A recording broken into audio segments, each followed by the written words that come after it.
തീയലൊഴിക്കും. ആ, എന്താ ഇതിന്റെ പേര് പറഞ്ഞത്? തീയൽ. തീയൽ. തീയിൽ, നല്ല പേര്. ദാസൻ ഊണെങ്ങനെ സാധാരണ? അങ്ങനെ ഊണായിട്ടൊന്നുമില്ല. വല്ല കാക്കയോ പൂച്ചയോ അടിച്ചു കൊന്ന് ചുട്ട് തിന്നും. പൂച്ച തിന്നു? പൂച്ചിറച്ചി നല്ല ടേസ്റ്റാ. പിന്നെ ഈ ഉടുമ്പുണ്ടല്ലോ, അതിന്റെ ചോര കുടിക്കും. അടി കൊണ്ടാ പരിക്കേൽക്കാതിരിക്കാൻ ഉടുമ്പൻ ചോര ബെസ്റ്റാ. സാധാരണ ഉടുമ്പല്ല, പൊന്നുടുമ്പ്. ചോരയും കുടിച്ച് അതിന്റെ നാക്കും പിഴുതെടുത്ത് വിഴുങ്ങിയിട്ട് 2 പേൽ സോടണം. എന്തിനാ? എന്നാലും ദഹിക്കും. ഒരു പ്രത്യേക ജീവിതല്ലേ. അമ്മ എന്ത് പറഞ്ഞാലും ശരി, ഞാനിത് സതീശേട്ടനെ അറിയിക്കും. ഒരു വീടായ ഒരു വ്യവസ്ഥ വേണം. ഒന്ന് പതുക്കെ പറ. അമ്മയ്ക്കൊരു മോളില്ലാഞ്ഞത് ഭാഗ്യം. അല്ലെങ്കിൽ അവളെ ഇപ്പൊ രമേശൻ ആ നാറിക്ക് കെട്ടിച്ചു കൊടുത്തേനെ. നിന്നോടല്ലേ പറഞ്ഞുണ്ടായിരിക്കും. വെള്ളം. വേണ്ട വേണ്ട, ഞാൻ കൊണ്ടുപോവാ. നീ അങ്ങോട്ട് വരണ്ട.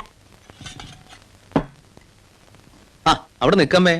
ഒരാള് വീട്ടിൽ വന്നിട്ട് ഒന്നും സംസാരിക്കാതെ പോകുന്നെന്താ? എന്നെ കൊണ്ടൊന്നും സംസാരിപ്പിക്കണ്ട. അമ്മയ്ക്ക് എന്നത്തെ പേടിയാ.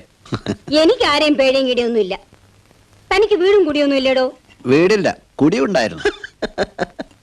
കേട്ടോ അമ്മേ, ദാസൻ മെരുങ്ങുന്ന ആളുകൾക്കൊക്കെ വലിയ സംശയമായിരുന്നു. പക്ഷെ മെരുങ്ങി. ഈ കാണുന്ന ദാസൻ പുതിയൊരു ദാസനാ. എന്റെ ഉപദേശം ഫലിച്ചു. ദാസന് സ്വന്തക്കാരാരുമില്ലമ്മേ. ഇനി മുതല് അമ്മയാണ് ദാസന്റെ അമ്മ. എനിക്ക് ഇപ്പൊ ഉള്ള 2 മക്കളും മതി. പോരെങ്കിൽ മരുമക്കളും പേരക്കുട്ടികളും ഒക്കെ ഉണ്ടല്ലോ. നമ്മൾ അങ്ങനെ സങ്കുചിതമായിട്ട് ചിന്തിക്കാൻ പാടില്ലമ്മേ.